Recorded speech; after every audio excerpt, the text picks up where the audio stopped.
ક્યારે વિદ્યાર્થીઓના ભાવિ સાથે ચેડા તો ક્યારેક સરકારી તિજોરીને ચૂનો। આ બધા જ કારસ્તાન પહેલા અમદાવાદના એ હાઈ પ્રોફાઇલ માફિયાઓનું નામ સામે આવે તો ચિરીપાલ સૌથી મોખરે આવે। હવે આ ચિરીપાલ રીતસર લોકોના આરોગ્ય સાથે ચેડા કરતા થઈ રહ્યા છે। જોઈએ ચિરીપાલના મહાગોરખ ધંધા।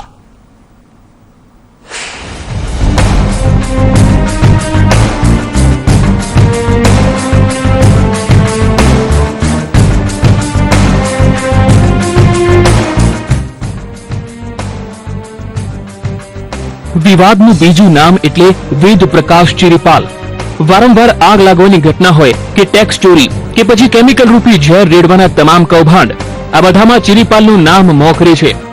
તો ભ્રષ્ટ ચિરીપાલ રૂપિયાની રૂએ અમદાવાદના છેવાડાના વિસ્તારોમાં ગોચરની અને તળાવોની જમીનો પચાવીને બેરોકટોક ગેરકાયદેસર બાંધકામો પણ ઉભો કરી રહ્યો છે। એટલું જ નહીં, પણ ચિરીપાલના પ્રોસેસ હાઉસોથી બેરોકટોક રીતે પ્રદૂષણ ફેલાવવામાં આવી રહ્યું છે। ગંદુ પાણી આખો ધોરા પી પીને મરી જાય છે, કોઈ બંધ કરતું નથી। શું કરવાનું કયો? અમે તમે કયો એમ કરીએ। આ તો 10 દાડે 15 દાડે છોડે જ છે, રાતે છોડી જાય, દાડે છોડે, કોઈ હોય નહીં તો શું કરીએ અમે? આખું ભર્યું જ હોય બધું, એટલે ઢોરા જાય ત્યાં ત્યાં મૂકવા ગયા ઢોરાને।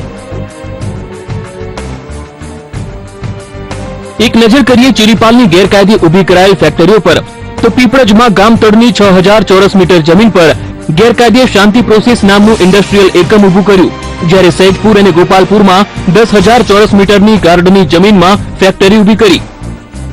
તો ગ્યાસપુર સૈદપુરમાં ગૌચર અને તળાવની જમીન પચાવી પાડી છે, અને આ તમામ એકમોમાંથી કેમિકલ રૂપી ઝેર રેડી લોકોના સ્વાસ્થ્ય સાથે પણ ચેડા કરવામાં આવે છે। એક મોટું બાકરું પાડીને આ પ્રકારનું જે ઝેરી કેમિકલ છે, આરોગ્યને હાનિકારક છે, તે પ્રકારનું ખુલ્લેઆમ આ પ્રકારનું જે કેમિકલ છે તે છોડવામાં આવ્યું છે, અને આ ગંદુ જે કેમિકલ છે તે પાણીમાં ભળે છે, અને આ પાણી છે તે અહીંના ઢોર ઢાંખરો પી રહ્યા છે। આ તમામ પ્રકારની સ્થિતિથી કોર્પોરેશન વાકેફ છે, જીપીસીબી વાકેફ છે, બધું અહીંયા આવવાની હિંમત કરતું નથી, કારણ કે ચિરીપાલની સાંઠગાંઠ એટલી મોટી છે કે અધિકારીઓ પણ આવતા ગભરાઈ રહ્યા છે। કોર્પોરેશનના અધિકારીઓ અને ગાંધીનગરમાં બેઠેલા એક મંત્રીના આશીર્વાદથી ભ્રષ્ટ ચિરીપાલ પોતાના ગેરકાયદેસર સામ્રાજ્યને બેફામ રીતે ફેલાવતો જાય છે। ત્યારે જોઈએ કે કેવી રીતે ભ્રષ્ટ ચિરીપાલ સરકારી જમીનોને પચાવી પાડે છે। કોઈ પણ જે સરકારી જમીન હોય કે જે છેવાડામાં આવી હોય તે એક નાનો ટુકડો ખરીદી લે છે, અને ત્યારબાદ આ નાના ટુકડા પર અમદાવાદ કોર્પોરેશનના અધિકારીઓની સાંઠગાંઠથી એક મોટું સામ્રાજ્ય ધીરે ધીરે ઊભું કરે છે, અને 5 કે 10 વર્ષમાં મોટીની મોટી તોતિંગ બિલ્ડિંગો અને આ પ્રકારના પ્રોસેસ હાઉસ ઊભા કરી દે છે। જ્યારે તોડવાની વાત આવે છે ત્યારે અધિકારીઓ ઊંઘમાંથી જાગે છે, બધું ચિરીપાલની પહોંચ સુધી આ અધિકારીઓ પહોંચતા નથી, અને ચિરીપાલના ગાંધીનગરના કનેક્શનને કારણે અધિકારીઓ પણ પગ મુકતા થરથર કાંપી રહ્યા છે। કેમેરામેન કુંતલ મહેતા સાથે મનોજ અમદાવાદ। ગેરકાયદેસર જમીનો પચાવીને ફેક્ટરીઓ તો ઊભી કરાય જ છે, પણ ચિરીપાલના આ ગોરખ ધંધાથી હવે લોકોના આરોગ્ય પર પણ ગંભીર બીમારીઓનું જોખમ તોડાઈ રહ્યું છે।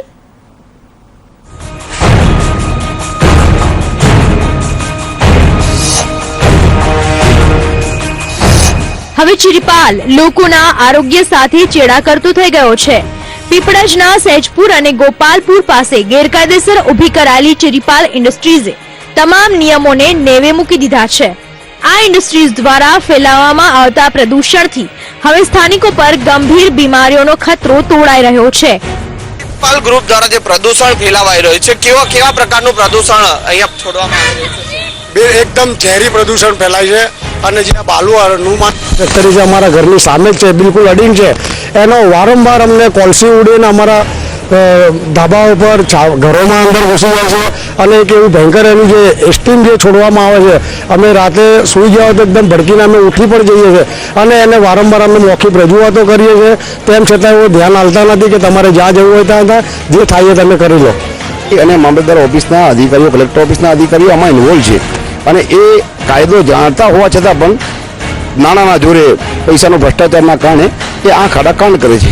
ભાઈ ચિરીપાલ ગ્રુપમાં 2 થી 3 વખત વર્ષમાં આગ લાગતી જ હોય છે। એમનું આ રીતે જ કંઈ ને કંઈ મોનોપોલી હોય, ઇન્સ્યોરન્સ પાસ કરવા કોઈ બી, પણ એ લોકો આ રીતે ચીટિંગ કરતા જ હોય છે, અને અમે જમીનમાં આ રીતે લોકોની બજારાની જે ગૌચર છે એ બી પચાવી પાડી છે અત્યારે, અને એમાં મ્યુનિસિપાલિટી તોડવાની આનાકાની કરે છે। જ્યારે અમે રાત્રે વાંચવા બેસીએ છીએ ત્યારે આ કંપની રાત્રે અવાજ ચાલુ કરી દે છે તેમના લીધે, એટલે અમે અમારું ભણતર પણ બગડે છે. એટલે હું એટલું માનું છું કે આ કંપની બંધ થઈ જાય તો અમારા ભણતરમાં બી થોડો સહારો મળે અમને.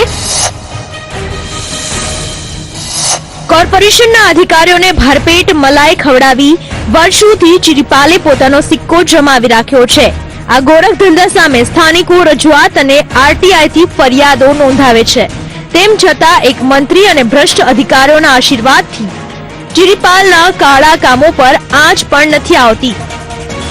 નવી શરતની જગ્યાઓમાં તથા ઘણી બધી સરકારી જગ્યાઓમાં પણ આ લોકો બાંધકામ કરી દે છે, જેનું કોર્પોરેશન કોઈ પણ જાતનું ધ્યાન આપતી નથી. અને અવારનવાર રજૂઆત છતાં અમે જોઈ લઈશું, અમે કાર્યવાહી ચાલુ છે.